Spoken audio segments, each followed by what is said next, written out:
हमारे व्यस्त जीवन में ईश्वर की आवाज़ हम में से हर एक जन को पहचान की ज़रूरत है। न केवल दूसरों के पास, दूसरों के लिए, लेकिन हमें स्वयं भी मालूम होना है कि हम वास्तव में कौन हैं। इब्राहिम की संतान कहलाना धर्मशास्त्र में बड़े गौरव की बात थी। इसलिए यहूदी हमेशा स्वयं को इब्राहिम की संतान कहते थे। आज हम इस पर चिंतन करें कि ईसा के साथ जब विवाद हुआ तो ईसा को आखिर क्यों कहना पड़ा कि मैं इब्राहिम से पहले विद्यमान था। 26 मार्च 2026 40 का 5वां सप्ताह बृहस्पतिवार। पहला पाठ उत्पत्ति ग्रंथ अध्याय 17 पद संख्याएं 3 से 9 तक और संत यूहन्ना का सुसमाचार अध्याय 8 पद संख्याएं 51 से 59 तक। जब ईसा ने स्वयं को प्रकट करना शुरू किया और उनके दुख भोग के दिन निकट आने वाले थे, उस समय वे स्वयं को अपनी शिक्षा के द्वारा प्रकट करना शुरू किए और ईसा स्वयं को बताना चाहते थे कि वे ईश्वर के पास से आए हैं। उनकी बातें ईश्वर की बातें हैं, उनका ज्ञान ईश्वर के पास से है और वे संसार की मुक्ति के लिए भेजे गए हैं।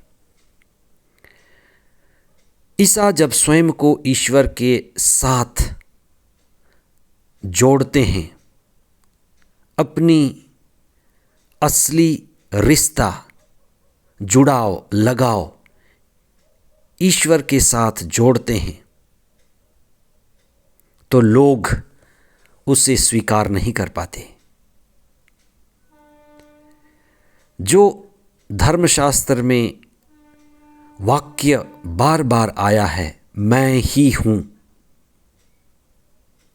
मैं ही सत्य हूँ, मैं ही मार्ग और जीवन हूँ, ये मैं ही हूँ, ईगो एमी, जिसके द्वारा ईसा कहना चाहते थे कि मैं आदि शब्द हूँ।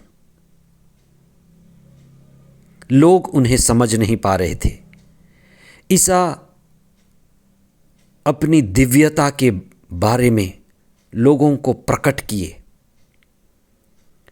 वे अपनी शिक्षा के द्वारा लोगों को मुक्ति का मार्ग दिखा रहे थे, पर लोग स्वयं को इब्राहिम की संतान कहते थे, लेकिन उनका आचरण इब्राहिम के जैसे नहीं था। लेकिन बार बार धर्मशास्त्र में इस्राएलियों ने स्वयं को इब्राहिम की संतान माना। कई बार ईसा ने भी इस बात का जिक्र किया, जैसे संत लूकस के सुसमाचार में अध्याय 19 पद संख्या 8 और उसके आगे, जब जक्कैयुस सारी भीड़ को छोड़ करके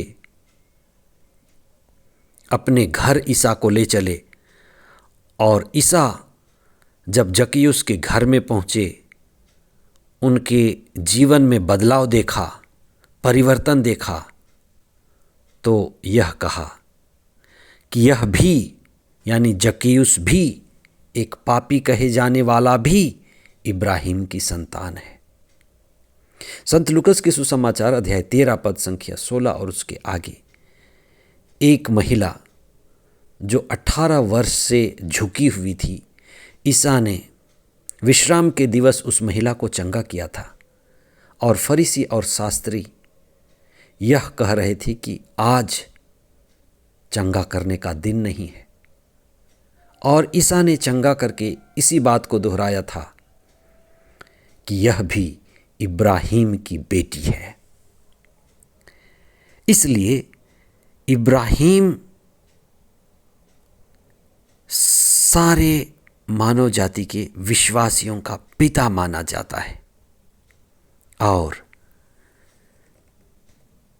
लोग इब्राहिम से खुद को जोड़ते थे, अपनी पहचान बनाते थे और स्वयं को इब्राहिम की संतान कहलाकर गौरवान्वित होते थे। ईसा ने उन्हें यह कहकर शिक्षा दिया कि मैं इब्राहिम से पहले विद्यमान था। ईसा स्वयं को अनादि शब्द घोषित करते हैं, लेकिन लोग उनकी पहचान को स्वीकार नहीं करते। वे उन्हें पत्थरों से मार डालना चाहते हैं, क्योंकि स्वयं को आदि शब्द कहकर, मैं ही हूं कहकर वे ईश्वर की बराबरी करना चाहते थे। इस तरह से लोगों का भ्रम और बढ़ता गया।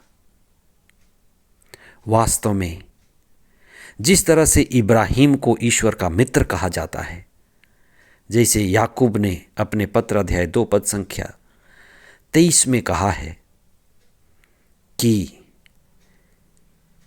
इब्राहिम को ईश्वर का मित्र कहा जाता है, क्योंकि वे धार्मिक माने जाते हैं। जिस तरह से इब्राहिम ईश्वर के साथ यात्रा किए, या इब्राहिम की यात्रा में सदा ईश्वर की संगति रही, हम सभी प्रार्थना द्वारा ईश्वर से जुड़ें, अपने जीवन में सदा ईश्वर के साथ यात्रा करें और अपनी पहचान ईश्वर के साथ बनाएं, जो इस सारे मानव जाति का पिता है। ईश्वर हमें इब्राहिम की तरह विश्वास में, प्रार्थना में और आध्यात्मिकता में प्रगति करने और आत्मा में जुड़े रहने की कृपा प्रदान करें। आमीन।